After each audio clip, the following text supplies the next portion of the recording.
नमस्ते बच्चों, आज 9th क्लास का हम 8वां पाठ का भाग दूसरा यानी यमराज की दिशा हम आपको पढ़ा रहे हैं। लेखक है, मैंने आपको पहले बताया था, चंद्रकांत देवताले।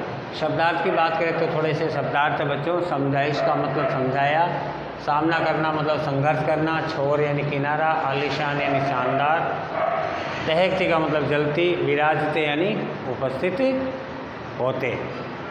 इस पाठ में मैंने आपको बताया था कि कवि की माँ ने एक बार कवि से कहा था कि बेटा कभी भी दक्षिण दिशा की तरफ से पैर करके मत सोना, वह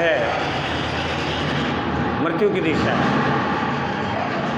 इससे क्या होता है, यमराज नाराज हो जाते हैं। आशा यह है कि दक्षिणपंथी विचारधारा मृत्यु की दिशा है, इसकी अनुयायी यमराज के समान क्रूर है। इसलिए जो भी व्यक्ति इस विचारधारा की ओर से अपने पैर बढ़ाएगा उसकी मृत्यु निश्चित है। आगे तीसरे पद में इन्होंने लिखा है, माँ की समझाइश के बाद दक्षिण दिशा में पैर करके मैं कभी नहीं सो पाया और इससे इतना फ़ायदा ज़रूर हुआ कि दक्षिण दिशा पहचानने में मुझे कभी मुश्किल का सामना नहीं करना पड़ा।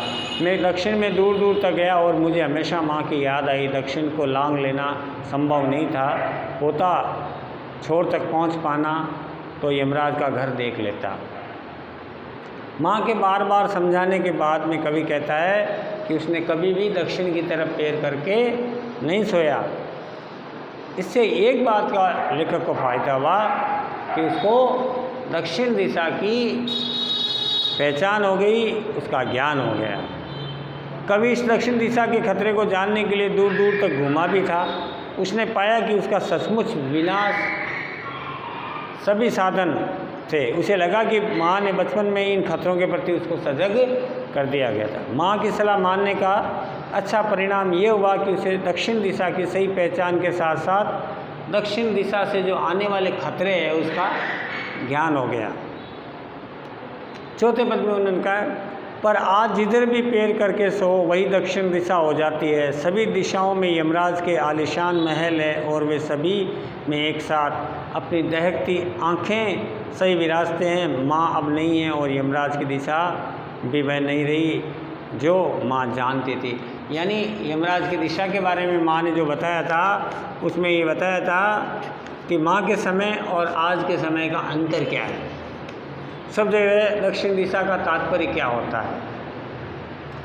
यमराज के आलीशान महल का मतलब शोषणकर्ता यहाँ स्थापित है और शोषणकर्ता की व्यवस्था यहाँ ज़्यादा है।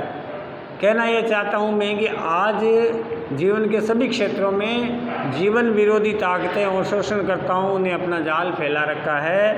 इसलिए साधारण आदमी शोषण का शिकार हो सकता है। इसलिए हमें शोषण से बचने का काम करना चाहिए और कितना भी करें तो हम शोषण से बच नहीं सकते। इन कई प्रकार कहीं न कहीं हमारा शोषण अवश्य हो रहा है, होता रहा होगा और होता आएगा। लेकिन शोषण के विरुद्ध आवाज़ उठा करके हम अपना जीवन आसान बना सकते हैं या जीवन में शोषण का पाला हमारे ऊपर कम पड़े। माँ के समय में केवल एक ही दिशा दक्षिण थी, शेष दिशाएं थी। आज कोई खतरा नहीं था, अब समय बदल चुका है। अब सारी दिशाएं दक्षिण हो चुकी है। यानी आज शोषण और विनाश की शक्तियाँ सब ओर फैल चुकी है। इसलिए हमें सावधान रहना है। सब जगह दक्षिण दिशा होने का तात्पर्य है सभी जीवन में जीवन विरोधी ताकतें अपना सर उठाएगी, लेकिन हमें इन ताकतों के विरुद्ध खड़ा रहना है। तो बच्चों, लास्ट का ये छोटा सा पाठ था और आज हम इसके 2-3 प्रश्न करवा रहे हैं जो आपको करने हैं। आप अपनी कॉपी में इसको नोट कर लें। लिखिए प्रश्न नंबर 1,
तो बच्चों ये 3 सवाल आज आपको करने हैं और अगले पार्ट के अगले वीडियो में आपसे फिर मिलेंगे। तब तक के लिए